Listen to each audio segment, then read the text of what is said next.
Hello and welcome to the Decibel Boost podcast, the official music podcast of the website Surreal Resolution. I'm your host, Robert, that one guy who still has not watched Advent Children. And with me, I have... Sorry, I was just thinking of Hellshake Yano. And... Man, this pasta is so good, but it needs a little bit of salt. Where can I find some? How about the Crunchyroll Anime Awards? Obvious joke is obvious. By the way, I didn't watch any of that, but what won, best anime soundtrack? Do you know, or... Best score? Yeah, Made in Abyss. Best score was Made in Abyss. Ah. Well, I do have Amazon Prime, so that means I can get around to watching that sometime. You know, once I finish watching the Best Picture nominees, at least. You know, that's coming up this week. Yeah. It is going to be fun. Will it be as memorable as last year? Who knows? Get Out better win Best Picture, goddammit. But anyway, episode 70. And first off, fuck you, Alex. What did I do? You live in Charlotte, North Carolina, which is getting tour date appearances by both Baby Metal and Metallica. Oh yeah, that's right. You bastard. Meanwhile, Hey, down here, if I wanted get... to see Baby Metal, I had to get shafted with the Red Hot Chili Peppers as well. Oh, maybe I'll get a chance to see them both this year. Who knows? Good for you. So, hey, yeah. You had to see Devin Townsend twice, or whatever it was. It was only the one time. Oh. You obviously got to see him before I did. And I didn't get to go on the Colors tour either. But that's unrelated. Yeah. But anyway, episode 70. Yeah. How have things been going with y'all recently? Pretty good. Been mellowing into the realm of unemployment fairly nicely. I got my last check from work, which I spent on fun stuff. I also saw Black Panther last week. It was awesome. Finally. Yes. And fuck you, Ben Shapiro. You fucking asshole. Please note, this podcast is anti-Ben Shapiro. Pretty much. And anti-nationalists. Yes, we saw. We read the tweeters. Yeah. And other than that, I've just been trying to keep cool because in my house, we got no central air. Our AC unit broke down. Ew. Oh, Yeah. damn. And it's been a very hot week, but we're going to get it replaced tomorrow anyway. So that'll happen. And also, I have some perks being a Sprint customer. One such perk is Sprint has given me 6 months of Tidal for free. Oh, yeah, that's right. The whole Yeah, Sprint thing. because when Sprint bought a minority stake in them, yeah. So I've been trying them out, doing some experimenting. It took me 4 pairs of headphones to finally find a difference in sound quality. Also, Tidal, if you want more subscribers, tell them you have a full catalog of good stuff. More than just, your exclusives. You might actually get more people to sign up that way. So I've heard. You found all your favorites in there. Well, everything but Metallica. And Baby Metal, conveniently enough. That sounds about right. Yeah. Music contracts are weird. Yes, they are. So, Mark, what about you? It's been pretty much a normal week for me. I mean, that big happened. What never happened since the last 2 weeks. It's just been whatever. One of those weeks. Yeah, pretty much same here. I mean, mostly just been, the usual routine. I did play Knack this past weekend, which was okay, I guess. It's fun seeing him grow into a giant monster, but other than that, the novelty kind of wears thin fast. Oh, Mark Cerny. You should have come up with a better idea. Or at least a more varied one. Maybe if there was variety beyond just jump and punch things. But on the other hand, now you're ready for Knack 2. Wait, didn't that come out already? I don't know. I only buy good games. Like the best Dante, Bayonetta. This is true. Suck it, John and Tyler.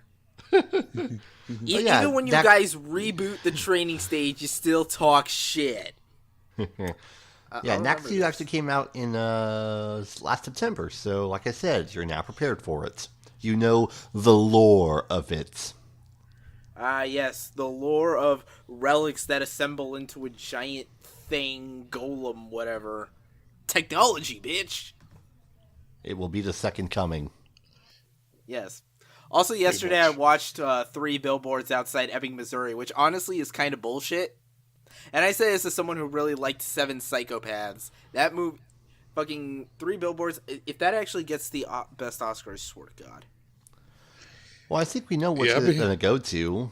Yeah, I've been hearing a lot of mixed things about that movie. I mean, if first I thought, oh, so positive, it's like, oh, yep, it's that type of movie. Well, I think we all know what all the awards are going to go to. It's going to go to Hank Hill's dog. Hey, I see what you did there.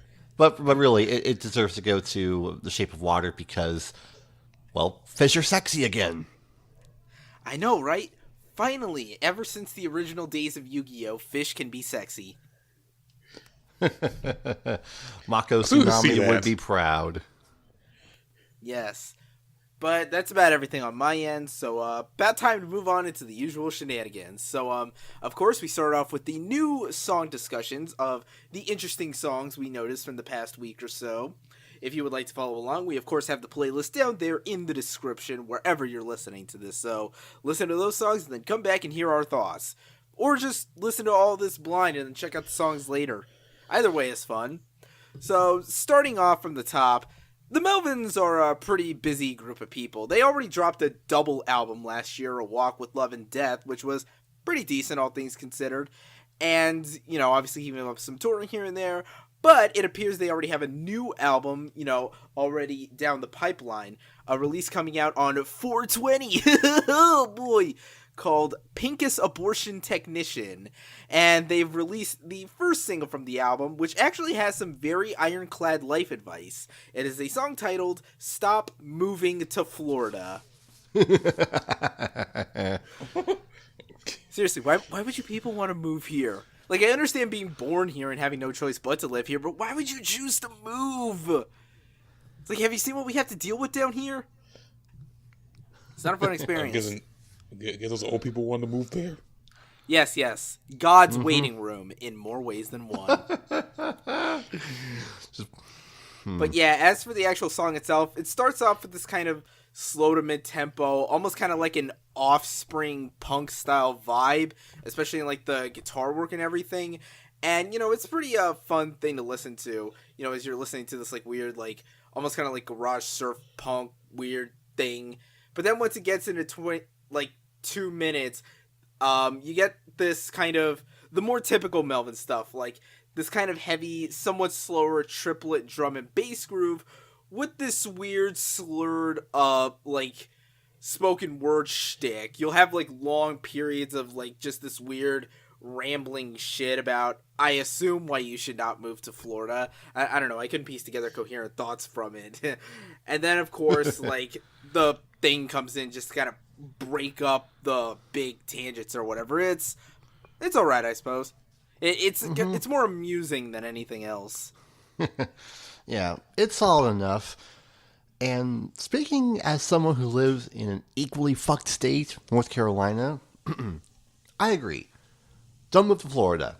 It's filled with psychotics, terrible weather, and alligators, along with terrible politicians. And along with Donald Trump, Marco Rubio's there too. And really shitty podcasters. But I wouldn't know anything about that now, would I? No, you wouldn't.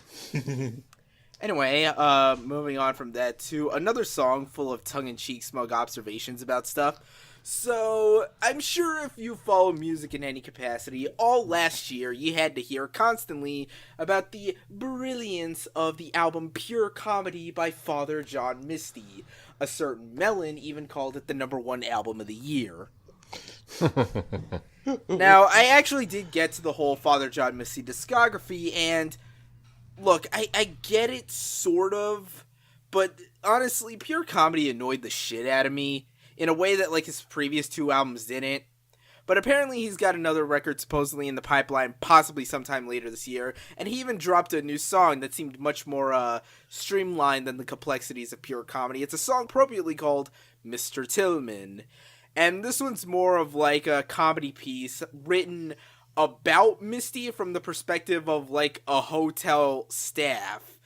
Like, it's a pretty simple composition, that usual kind of light, singer-songwriter folk shtick.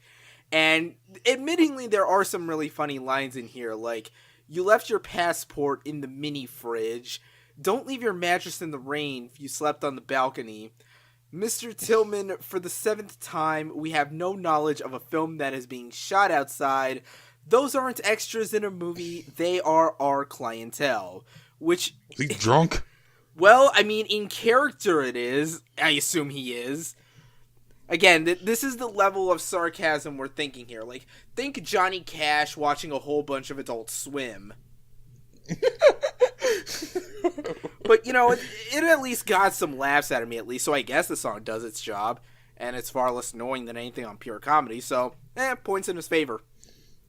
Yeah, I checked it out myself. Like, I just, fuck it, I check it out. I was like, okay, I don't know much shit about Father John Misty. I do know in that video, you may think it's a full audio, but it's like, it cut to him wandering around a hotel with the large ass beard, all that shit. Like, what the hell going on? I thought it was an audio only thing. Well, that's Misty for you. Yeah, this is some strange shit. But I'm okay with it.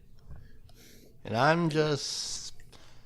It's very, not my cup of tea. That's all I can say about it.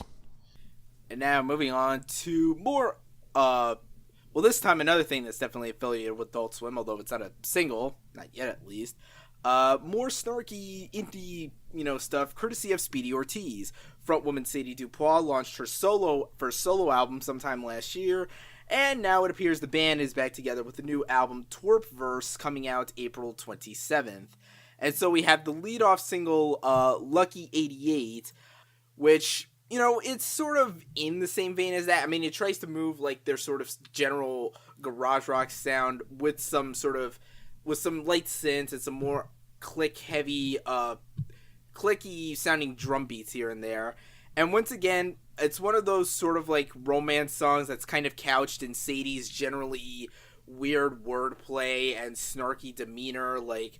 I make a frown, I always wear it upside down, because life is carnage, I once was lost, but now I'm floundered, you know the whole deal by now.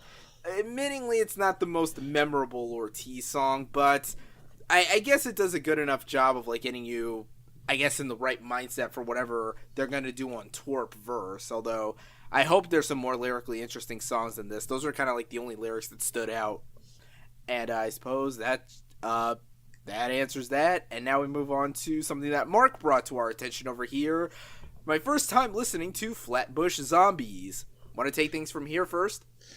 Yeah, yes I will. So, the Flatbush Zombies, this is a group that I've been trying to get into, but I've been busy, but I've been lazy to get into it, but they released a new single for the upcoming album, Vacation in Hell, coming out April 6th, and this song is titled Headstone. Which with the music video, the lyrics, and the stuff from Genius, like, all right, this is like, first off, this is definitely a grimy ass New York banger. Which with the lyrics, it is paying homage to a lot of, a lot of hip hop artists and albums, like, way back in the day. Like, the thing is, like, the song's called Headstone. It refers, like, artists that are either dead or the music is not as popping as it was back then. As in that sense of dead, which looking is like, this isn't like they do make a lot of references, like they reference songs, from Biggie, from Mobb Deep. They reference people like Eazy-E, Big Pun, a lot of a lot of well-known 90s hip hop rappers that had to shine back in the day. But this is pretty. This is flames. I'm liking this, and I actually want to go back to the discography before this album. I mean, I heard some of the features, which I like, but yeah. Yep. Pretty good. Not really much to add. Like the flow of these guys, it's that usual, like, you know, intense, moody, low-key kind of thing. And I appreciate the various references to classic hip-hop records. And yeah, that's it. So now let's move on to an 8-minute waste of my time. Which, if I wanted to waste 8 minutes of my time, I don't know, I'd watch an episode of Robot Chicken or something. Newer Robot Chicken. But yes, we have yet another single from Ministry's upcoming album, KKK Ant, coming out March 9th. This one being a track called Twilight Zone, and oh my god, I am so bored listening to this. It's like, you know, I want to be here for obvious political slams and everything, but if you're gonna do it, at least musically, you should have some sort of energy. Like, you know, say what you will about... I'm pretty sure I'm repeating myself with what I said the last time we covered a Ministry song. Like, say what you will about Stray from the Path, you know, their last album, and especially Goodnight Alt-Right. At least that shit fucking banged. But this thing, it drags on this slow, repetitive guitar riff and drum beat just chugging slowly for, like, 8 minutes with, like, this random cacophony of all kinds of noise from, you know, random voice samples, interpolations of, like, Trump speeches and Twilight Zone samples, DJ scratches like I'm listening to one Slipknot's first album, and this really weird, like, there's a whole bunch of harmonica in this song, and they play it like it's a guitar or something, and I'm just like, oh, man, what the... And there isn't even that much in the way of, like, Jorgensen's own presence. Like, he only really has 2 verses. One at about 2 minutes in, and then another at about 4. So this whole time, you're just kind of like... Oh, wait, he said something? That's basically about it. I don't know if I want to waste any more bile on this. I still feel nothing about this new Ministry stuff, but I will say I found the composition of this song to be stronger than the last teaser, but then again, that's not really saying much now, is it? No, it's not. In fact, we're not even sure it's really saying anything. But on the plus side, even though this comes out a week from Friday, you know what else comes out a week from Friday? BT Bam's Automata 1. Yes, and I'll be sure to prioritize that first and foremost above everything else. Yes, but, seconded. Speaking of good March prog metal releases, let's move on to yet another single from the upcoming Rivers of Nihil album, Where Owls Know My Name, which comes out the week after Automata. Mm-hmm.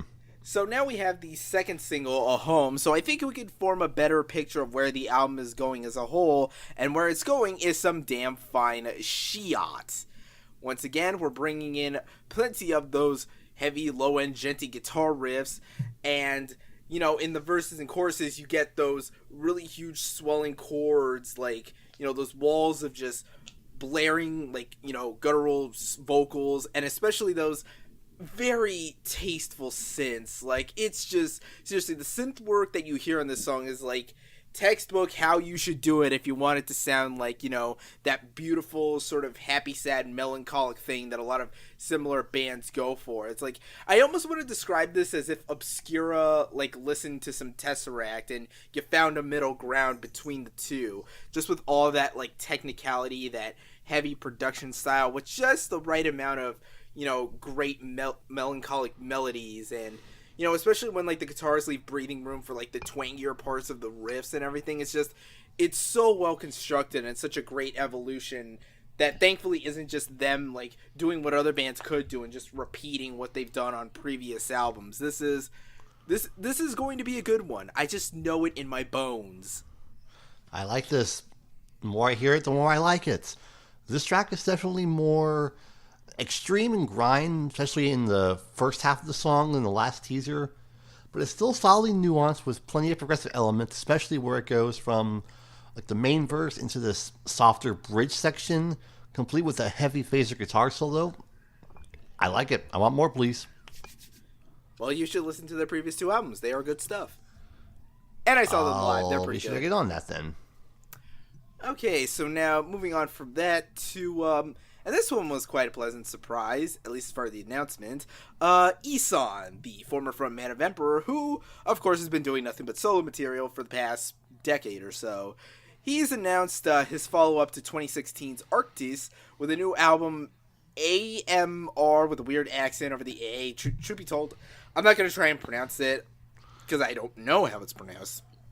But yes, the new Ihsahn album coming out May 4th, and we have the lead-off single, Arcana Imperii, which the best frame of reference anyone can give, and I think the article we're citing says it better than anyone, it sounds very much like it's throwing back to his first couple of solo albums, The Adversary and Angle. The Angle comparison, of course, being appropriate, because that album featured a song with guest vocals from Mikhail Ackerfeld of Opeth, and this song features guest guitar work from Opeth guitarist Frederick Ihsahn. I'm probably pronouncing that even worse. But yeah, it is very much that same kind of style where it kind of bounces back and forth with like, okay, so you have like this mystical, very kind of dark, harsh, like progressive black metal vibe, especially where the synths thrown in kind of sound like a dark carnival, like almost kind of like Yoshikage Akira's theme or something.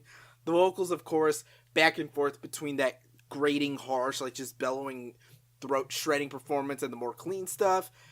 And, you know, overall, the song's not bad in theory. The thing kind of dragging it down, though, is the production is very muddy and muted. Like, the drums have nowhere near as much punch as they should, which is weird because it sounds like they're very, like, tom-heavy in a lot of the beats.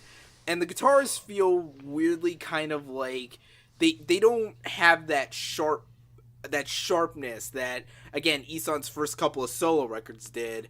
I mean, the solo for Magnuson is pretty cool, but other than that, I feel like the production leaves a lot to be desired. But it's a decent song enough, all things told.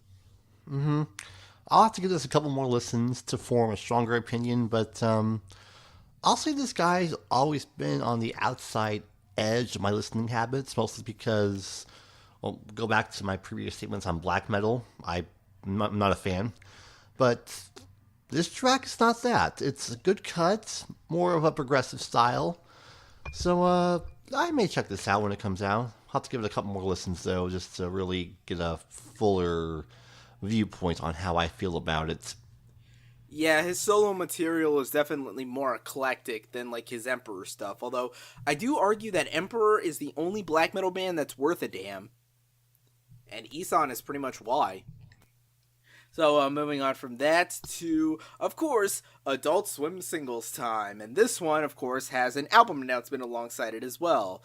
So, the singer Zola Jesus, you know, a staple of the Sacred Bones catalog, made a lot of year-end best-of lists with her album Okovi, which I actually got around to the whole of her discography a couple months ago, Okovi included. And yeah, I like what I'm hearing. I'm not sure I would put that album on my personal list if I had to revise it or anything, but, you know, I get why other people are really into it. But now she's announced a new sort of remix album called Okovi Editions, due out April 6th, which will feature 4 brand new songs as well as remixes of tracks from Okovi, coming from the likes of Chromatic's Johnny Jewel, and even 2 of the guys from Wolves in the Throne Room. 2 guys from a black metal band are going to be remixing some Zola Jesus. Okay, then. But, of course, Adult Swim proudly premiered the first single from this edition's album called Bound. And it does seem to fall in line with, like, what she was doing on Okovi. It's this very haughty, gothic kind of dance beat to it. You know, it's got that dissonant bass synth with, like, that chromatic melody that, like, ascends and descends as it, you know, crescendos and decrescendos in the mix. You know, Zola's own vocal performance is, you know, appropriately, like, moody and haunting, you know, up against the beat. It's a really great vibe to it, and, you know, it's pretty good. I'm not sure I like it as much as the stuff on Okovi, but it works well enough as its own thing. Oh, okay, what to say? Yeah, like I don't know much about Zola Jesus. I mean, when I heard the song at first, I thought, this song's okay. But then I gave a few moments, like, Okay, I'm actually digging what she brought in here. Like, I did like the haunting, the whole gothic dance version of it. It does have that driving force into it that I got into. So yeah, I could just say I like this. Alright, and now we move on from that to... Oh my fucking god, you gotta be fucking kidding me. No. You're dead. I killed you. Well, okay, I didn't kill this man, but I just thought we all collectively agreed to move on and just forget that this whole thing ever happened. But no, I live in real life and not my own fantasy world, so I guess we have to acknowledge this. So, this past week, the world of Seenie Weenies just absolutely blew up when it was announced that longtime genericore veterans Underoath were releasing a new album, their first since 2010's Disambiguation. Well, actually, it's just like, the circle with the slash going through it, but it's called Disambiguation for some reason. Jesus Christ, fucking name schemes. But yeah, they're dropping a new album, the first one after their reunion in 2015, called Erase Me, also coming out on April 6th. And interestingly enough, this is the first album since 2008 to feature founding member, drummer, and vocalist Aaron Gillespie, who, for my money, is one of the most overrated musicians in the scene right now. Or ever, to be honest. Seriously, I don't get his appeal. Like, he's about as good a drummer as Travis Barker is, which is to say, y'all gotta stop sucking his chode.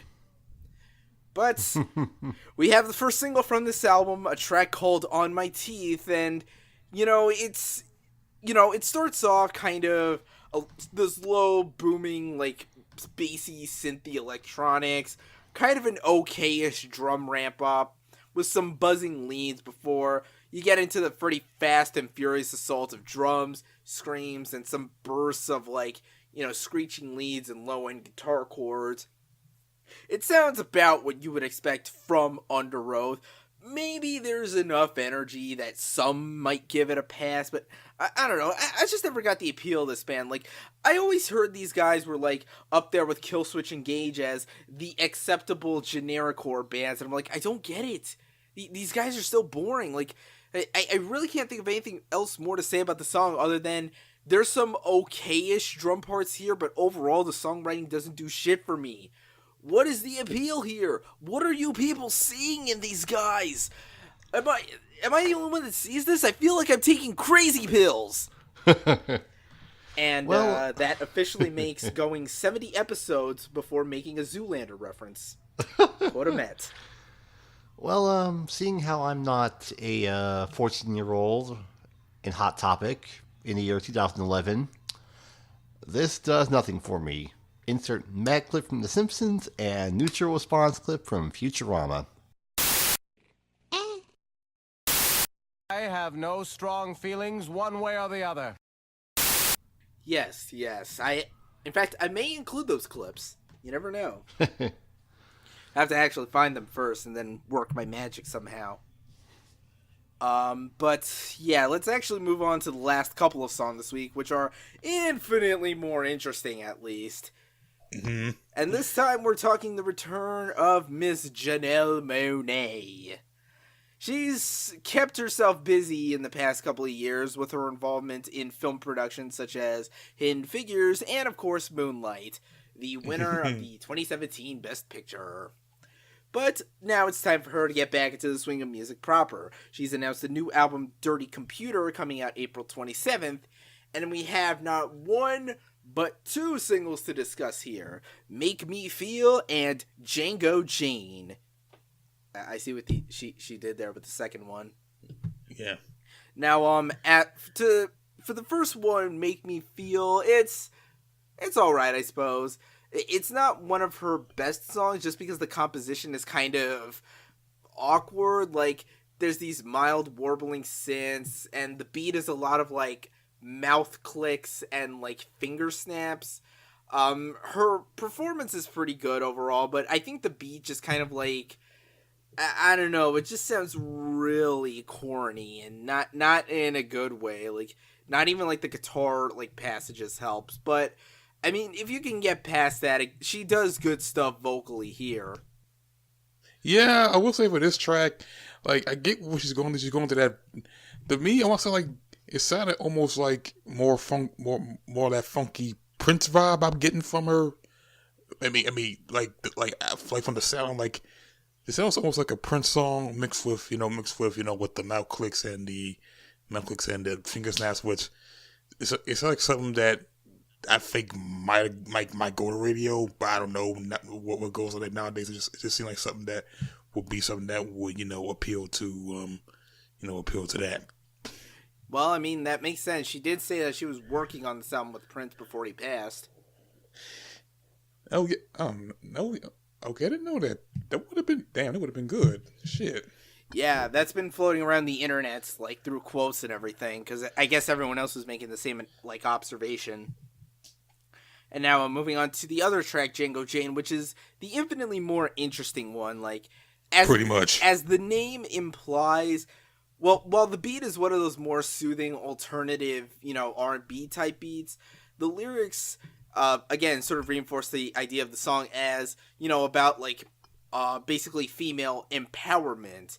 And, of course, lyrically, it's way more interesting. The performance is more of a rap style with plenty of lyrical allusions to, things like pop culture. Like, for example, like, Mama was a G, she was cleaning hotels. Papa was a driver, I was working retail. Kept us in the back of the store, we ain't hiding no more. Moonlit, word I can't say because I'm white. Lit, word I can't say because I'm white.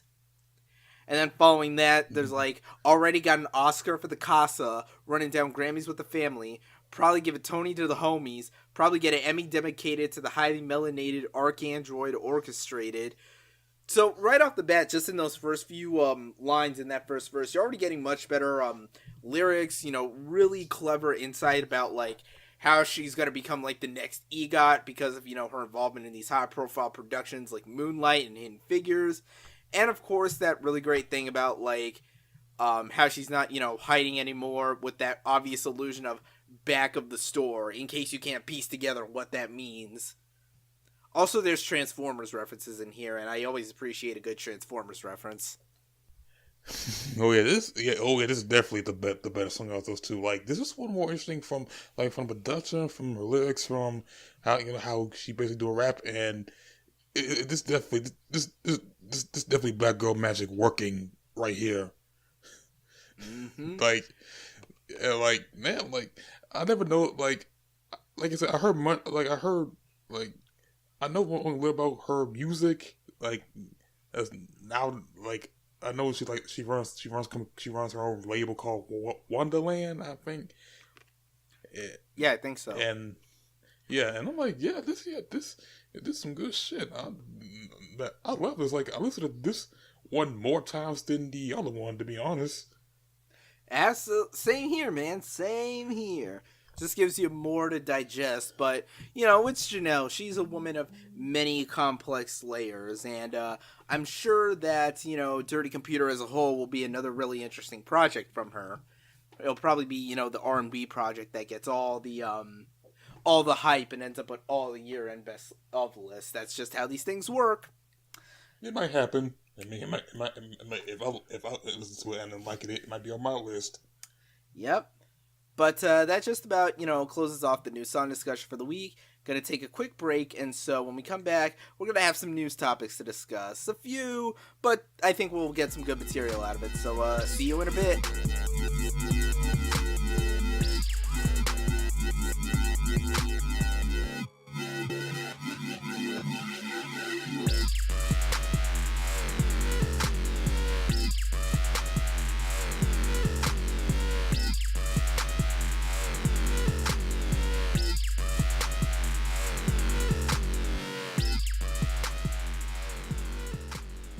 And we're back. So, for the first of our 4 news topics, we're still waiting on a new album from Flying Lotus already, goddammit. Or Captain Murphy. Pretty much. Come on, man. I get you're busy with a lot of projects, but we need that material.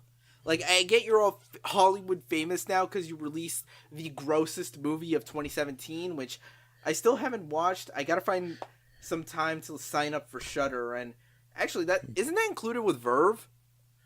I think so. I Yeah, believe it is. yeah, I think so. I mean, I know a lot of people that see. I know a lot of people that I know that saw me that they were kind of grossed out by the shit. But yeah, man, I still need to get on that.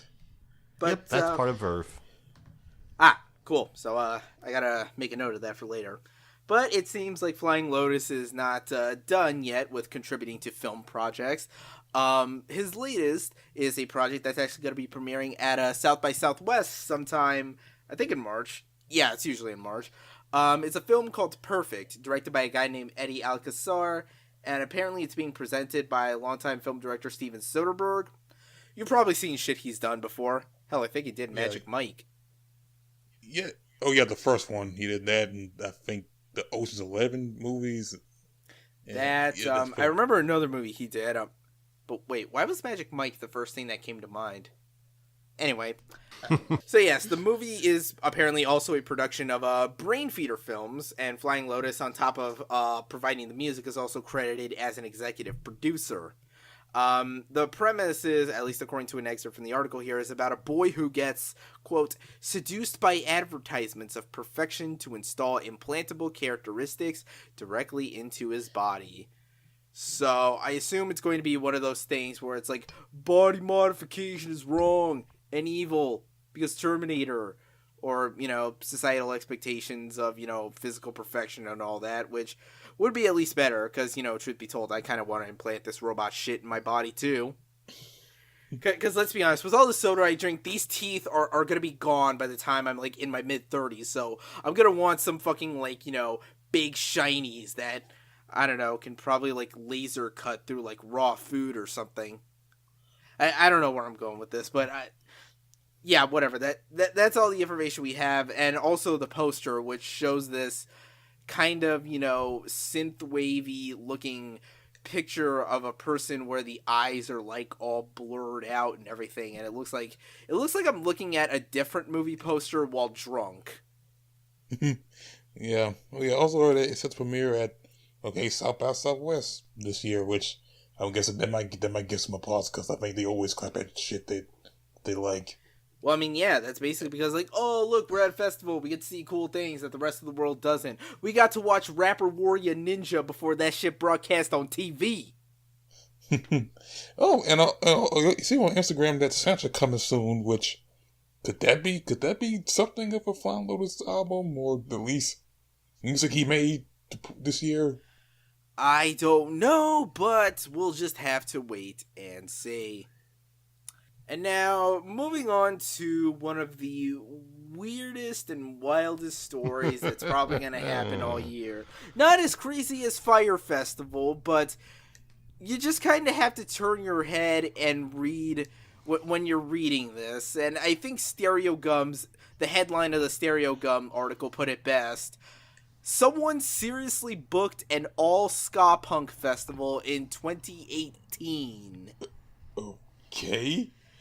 Yes, alright, so I'm trying to read the credits here because it kind of looks blurry on the poster here, but apparently these two guys named Travis and Feldy, I guess that's probably a production company, present Back to the Beach, taking place in Huntington State Beach, California, because where else, April 28th and 29th, 2018. And it's obviously a 2-day lineup, so let's talk about the lineup for Saturday. As follows, in order, from top build to less top build. 311, the Mighty Mighty Boss Tones, the Aquabats, which they're fun. I like them and the funny, goofy things they do in videos. Hepcat, Less Than Jake, Mad Caddies, the Suicide Machines, Big D and the Kids Table, and more. Okay, and more. And more. My favorite. And then the Sunday lineup. Alex, you want to cover this one? Sure. And who else but the bane of my existence, Sublime. With Rome. Whoever Rome is, yeah. I've never gotten the appeal of Sublime, like, at all. Like, hooray! You have made the perfect white people music. I'm high. Oh my god. And you know how white people dance. It's not graceful. No, it's not. But moving on down here, we have a bunch of bands I'm unfamiliar with, but I'll listen anyway. We have Goldfinger featuring Travis Barker. We have Fishbone, which on this poster says original lineup. Yay. We have Save Ferris, The Interrupters, Mustard Plug, The Agrolites, The Untouchables, and once again, and more. You look at the and more, and it feels like a weird punchline. Like, how many... Isn't this like every ska band ever? Like, I mean, maybe a No Doubt reunion playing, like, I don't know, whatever the hell is that one album that everyone loves from them so much for some reason. This feels like a money laundering scheme, if you ask me. The only way it could be any more 90s would be, or rather early 2000s, would be if there was an asterisk that says, featuring a special appearance by the English dub cast of the Digimon movie. Oh. With a performance by the Cherry Poppin' Daddies. Who's your daddy? Yes, I am. I don't know why I did that on instinct. But I don't know why either. Here's the thing. I've actually seen two of these bands live. I saw Less Than Jake, believe it or not, however many years ago at Florida SuperCon, back when Florida SuperCon actually bothered to book musical guests. And Big D at the kids' table when I was visiting my friends up in New York, and we all went up to, like, that was actually my first Warped Tour, and I ended up meeting them over at the pit for, like, some Big D in the kids' table. They have a song called My Girlfriend's on Drugs, and it makes me laugh. Well, I mean the song, not like the concept of, like, having a girlfriend who actually is on drugs, because still single. But yeah. Seriously, fuck Sublime. Yeah, agreed. And Rome, for the record, is basically not Bradley Nowell, who is now dead. For however long. I don't fucking know. I don't keep track with the ska shit. But anyway, let's move on to a festival lineup that's much, much heavier and actually fairly interesting. This would be, I believe it's the third or fourth iteration of Psycho Las Vegas. Taking place August 17th, 18th, and 19th at the Hard Rock Hotel and Casino in, where else? Las Vegas. So, yeah, looking at this poster, already it's kind of pretty stacked. Granted, okay, so it's the first act you see on the bill is Dimmu Borgir, that symphonic, like, death metal band, I think. I only listened to them a couple times, like, a really long while ago, and yeah, I know they released a new song this past week, but I didn't cover it because, I don't know, who cares? But the rest of this lineup is actually fairly impressive. I mean, it's not sorted into days or anything yet, but what we get in the rest of the lineup, we get guys like Witchcraft, Sun O, Godflesh, Enslaved, High on Fire, American Nightmare, CKY,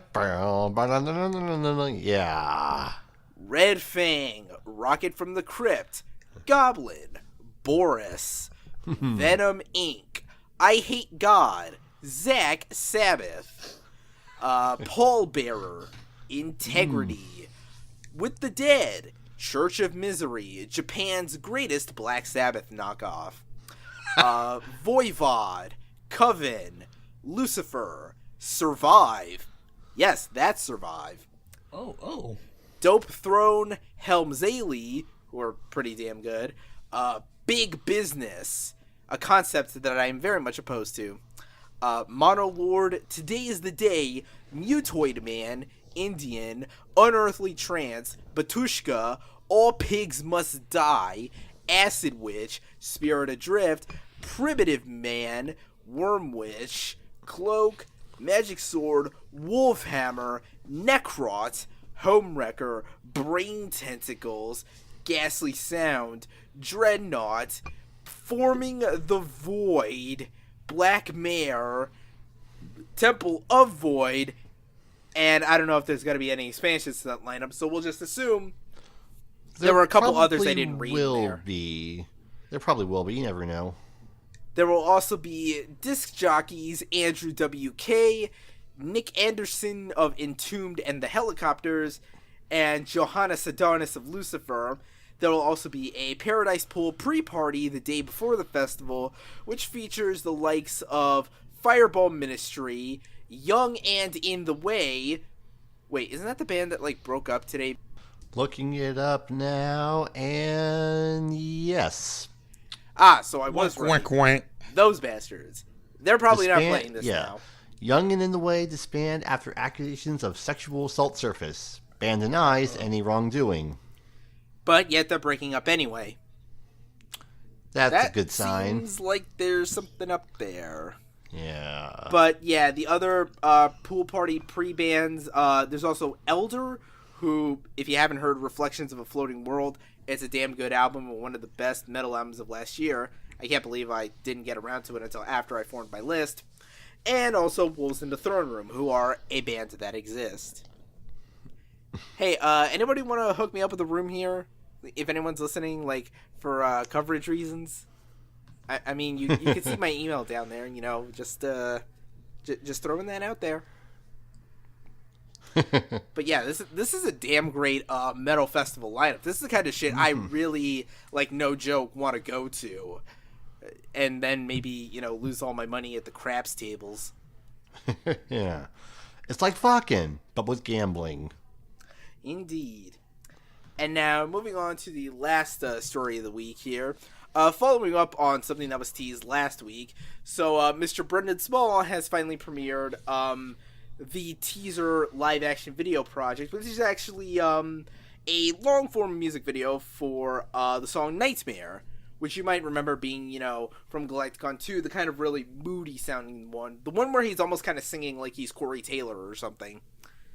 But yeah, this video comes to us courtesy of all sources, Funny or Die, which I guess kind of makes sense, but still, that's kind of weird that they would care about Brendon Small in this project. Yeah. 2 million subscribers and only 20,000 people saw it. Thank you, YouTube. You know how to promote stuff. You bastards. Give Brendon Small his views already. Like all you bastards who are like, where's the new Metalocalypse? Couldn't turn out to watch this stuff. What is wrong with you people? But yeah, it's a pretty straightforward short film. I mean, of course, the visuals are kind of trippy as fuck, but I mean, as far as like, there's only a small cast. Like you have Triton, you know, the lead character of this whole story, played by David Dastmalchian. The evil space queen, played by Huntress front woman Jill Janis, and then a couple of guards played by people I don't give a shit about. And, you know, the video setup is pretty straightforward. You have Triton, you know, coming across a giant warship in his own, you know, spacecraft, the one you see on the cover of, you know, like in the artwork for Galaktikon 2. Hell, I'm pretty sure it was in a patch that came with the physical release of the album. Yeah. He gets captured, then strapped to a chair where the evil space queen grabs her electrical whip and then starts choking him to death. And while he's, you know, on his death throes and everything, he has a nightmare where he talks to giant CG whales that look like Sin from Final Fantasy X. Except there's no stupid blue hair antlers anywhere in sight, and thank God for that. Seriously, what the fuck does that guy like do? Fucking JRPG here, man. But whatever you were saying. How do you not know who Steve Agee is? Am I supposed to? Or Steve A.G. I'm sorry. Yeah. Don't you remember the Sarah Silverman program? One of the guys that's not. What's the opposite of name dropping? One of the guys that. Okay, one of the guys was in that, Guardians that was. 2. Again, you're gonna have to be more specific. There were lots. Okay, one of the guys that's not Brian Posehn. Oh, the gay guy? Yes. Huh. Yeah, he was one of the guards. Okay, then. And he's Jeff not Brian Posehn, so who cares? Yeah, whatever. But yeah, of course, gets out from the dream, fucking fights back, blows up parts of the ships, and then he goes back on his own ship to do whatever it is that Tritons do. Mm-hmm. This seems like a really great teaser for a movie that we'll never get, unfortunately. Well, I mean, you never know. Maybe more people will watch, you better, and then Funny or Die might fund additional installments. Like, I see this as being one of those things that gets expanded into, like, maybe a short film series once, they get the time to, get everyone together and everything. Mm-hmm. I'm always into, as some would say, multimedia expansion of big, grand, epic albums like this. I'd be into any more stuff that would come from the whole Galaktikon stuff. That reminds me, I should really get into those comics. But as far as short form video goes, sure, more short films, music videos. Maybe expand into like a longer thing, like maybe a little mini movie, maybe. People give them money. Yeah, I mean, I'm digging this. Like, it's got some really cool. I mean, obviously, it's kind of a bit on the low end side, but even for low end, it's got some pretty, cool looking production design. Like the actual Triton suit looks, pretty cool, and it's kind of, even weird and trippy when it goes into like the surreal, almost kind of JoJo's Bizarre Adventure looking color schemes with like all those weird neon colors and just like how he moves across like those backgrounds when he's like, just running, and it looks like he's going at it from like a weird perspective. Well, I'm sure the low end stuff was all by design, Yes, obviously. I am aware of this, sir. But yeah, here's hoping for, expansions of the actual experience, and maybe we can finally figure out what exactly the fuck the narrative of Galaktikon 2 was supposed to be. Because I still have no idea. Neither do I. And so that covers all the news topics. So now we just got to take care of the new album releases for March 2nd, 2018. Starting from the top, we have the newest album from mathcore band Rollo Tomasi with Time Will Die and Love Will Bury It. We got a new album from Moby with Everything Was Beautiful and Nothing Hurt. We have what I'm pretty sure is the debut full-length from recent prison convict Young Boy Never Broke Again, Until Death May Call My Name, which sounds more like a death metal release than anything else. We got a new Tech 9 project called Planet. New album from Tory Lanez called Memories Don't Die. A new project from Titus Andronicus called A Productive Cough. And, of course, the grand majestic return of party god Andrew WK with You're Not Alone. Party! Woo! And, of course, now is the part where we clean house and get the hell out of here. So, Alex, where can they find you on the internet? Same place as always, or of Azure, everywhere on the... Oh, sorry, I was thinking of Hellshake Yano again. But yeah, you know the drill. If you're watching this on YouTube, it's probably on the screen right now. So, Mark, what about you? Of course, on Twitter, MacTheater Media, and on my site, The Mind Hobby One at happyone.wordpress.com. Also, hey, got the story debuting. Well, by the time you listen to this, it already debuted. I'm gonna do like the weekly shit every Tuesday. New story called JSAP. Only on Tuesdays? Oh boy! Yeah, that's a thing. That's a Surreal Resolution thing. Anyway, as for me, you can find me on Twitter, Instagram, and other social medias at Rob Barracuda. Email me, robert@surrealresolution.com. Questions, comments, concerns, inquiries, and offers, and all that stuff will be accepted, but no Final Fantasy VII fanfiction. Anyway, you can subscribe to the podcast on Google Play and iTunes. New audio-only episodes go up every Wednesday. Video usually goes up by the weekend on the official YouTube channel of Surreal Resolution, which you can, find by searching Surreal Resolution on YouTube, subscribe, and hit the bell tab so you're always notified whenever new episodes go up there. Be sure to follow us, surrealresolution.com, follow us on Twitter at SurrealRezo, like us on Facebook, And, find the podcast on decibelboost.surrealresolution.com, where you can always find all our past episodes. And, of course, be sure to listen to Podcast O&A as well. I'm sure there will be plenty of salt at the Crunchyroll Anime Awards and that bullshit Full Metal Alchemist movie. Oh, yes, there will be. And, be sure to keep up with our written content. I'm hoping I can get an album review. Maybe not this week, but definitely sometime by the weekend, I suppose. Like, I'm really looking to get in on that Andrew WK shit, because that is going to be hype, son. Of course, be sure to jump into a Discord chat with us, because we always have engaging discussions about the validity of Uber Eats as a delivery option for fast food. Shout out to the producer, Mr. E, for graciously letting me use his music for this podcast. Links to his shit down in the description. Anyway, thank you for joining us for episode 70 of the podcast.